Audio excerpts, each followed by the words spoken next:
రైతులకు పంట రుణమాఫీని వచ్చే వారం నుంచే ప్రారంభించాలని రాష్ట్ర ప్రభుత్వం నిర్ణయించినట్లు తెలుస్తోంది. ఇందుకోసం అవసరమైన నిధుల్లో 3వ వంతు ఫండ్స్ ని ఇప్పటికే సమకూర్చుకుంది. క్రాప్ లోన్ల మాఫీపై అవసరమైన గైడ్ లైన్స్ కోసం ప్రతిపాదనలు కూడా రెడీ అయ్యాయి.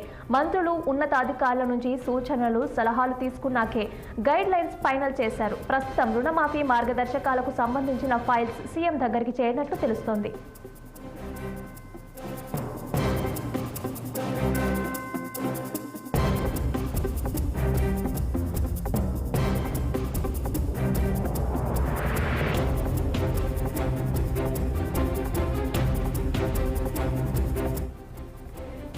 ఒకటి రెండు రోజుల్లోనే రుణమాఫీకి సంబంధించిన ఆమోద ముద్ర వేసి ప్రభుత్వం రిలీజ్ చేయనుంది. ఆగస్టు 15లోగా 2 లక్షల వరకు పంట రుణాలు మాఫీ చేస్తామని ఇప్పటికే ప్రభుత్వం ప్రకటించింది. అందులో భాగంగానే పలు దఫాలుగా కొంత మొత్తం చొప్పున నిధులు రిలీజ్ చేస్తూ 15 ఆగస్టు కల్లా రుణమాఫీ ప్రక్రియను క్లోజ్ చేయాలని రాష్ట్ర ప్రభుత్వం అడుగులు వేస్తోంది.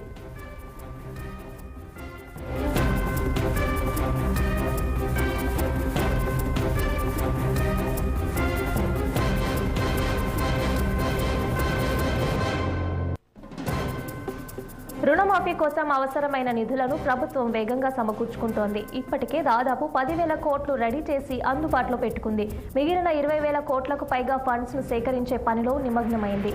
టీఐజీఐ నుంచి ల్యాండ్ బ్యాంక్ ను తనఖా పెట్టడం ద్వారా ఇంకో 10,000 కోట్లు వస్తాయని అంచనాలు కూడా వేస్తోంది.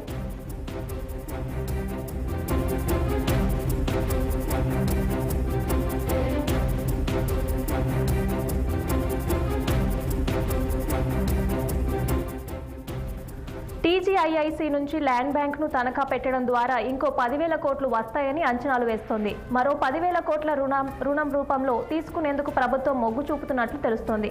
మొత్తం మీద ఆగస్టు 15 వరకు 3 నుంచి 4 దఫాల్లో రైతుల పంట రుణాలను మాఫీ చేయాలన్నది ప్రభుత్వ లక్ష్యం.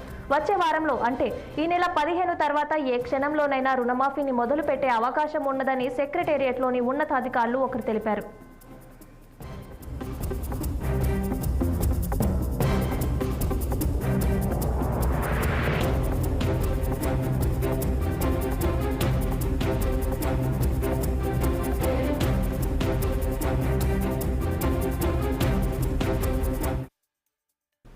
బులెటిన్